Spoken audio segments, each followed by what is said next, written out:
Hello guys, present indefinite tense के interrogative sentence का singular number हो गया था। यह है प्लूरल नंबर।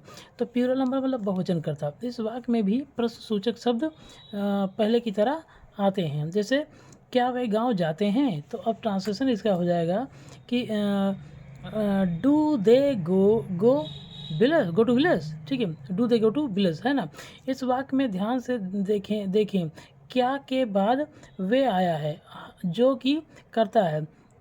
इसकी अंग्रेजी अनुवाद करते समय हम पहले प्रश्नसूचक शब्द के स्थान यानी क्या के स्थान पर, ठीक है, क्या के स्थान पे वे के अनुसार डू लिखकर वे की अंग्रेजी दे, फिर मेन वर्ब, फिर गो, फिर टू प्रीपोजिशन लगेगा, फिर विलेज फ्रॉम विलेज।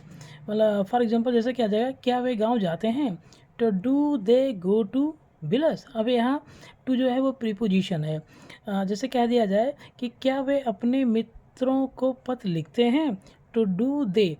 यहाँ जो क्या की अंग्रेजी है, क्या की अंग्रेजी जो है वे के अनुसार लगाएंगे, तो वे आपका प्यूरल है, तो प्यूरल के अनुसार यहाँ डू लगेगा। डू दे राइट, राइट लिखना, ठीक है। To do they write a letter dear friends, वे अपने मित्रों को पत्र लिखते हैं, ठीक है।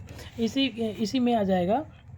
इसी प्रकार यह प्रश्नसूचक शब्द वाक्य के बीच में आता है, तो इसकी अंग्रेजी का अनुवाद कैसे करें। फॉर एग्जांपल, तुम रोज़ स्कूल क्यों नहीं जाते हो। अब देखिए यहाँ इसमें आ गया कि तुम रोज़ स्कूल क्यों नहीं जाते हो, तो why do you not go to school daily.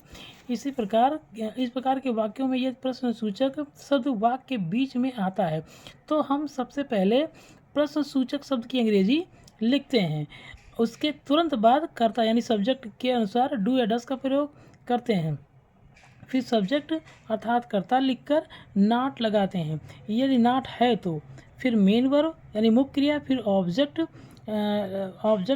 के बाद क्वेश्चन मार्क, और क्वेश्चन मार्क मतलब जो है क्वेश्चन मार्क लगाते हैं, फिर अदर वर्ड्स लिखते हैं, ठीक है। जैसे फॉर तुम रोज़ खाना क्यों नहीं खाते हो, why do you not eat food daily. अब यहाँ जैसे कह रहा है कि क्यों शब्द बीच में आया है, तो इसकी अंग्रेजी हमने सबसे पहले लिखा वाई। अब यहाँ तुम के अनुसार डू लगेगा, है ना, यानी तुम के अनुसार, यानी तुम क्या है प्लूरल नंबर, तो उसके अनुसार यहाँ डू लगेगा। उसके बाद तुरंत आ जाएगा करता यू है आपका, फिर उसके तुरंत बाद नॉट लगेगा, और फिर मेन वर्ब आपका यहाँ ईट हो गया, और फूड डेली यानी अदर वर्ड्स हो गए, ठीक है। यहाँ क्वेश्चन मार्क लगा दिया। That's clear. Thank you for watching.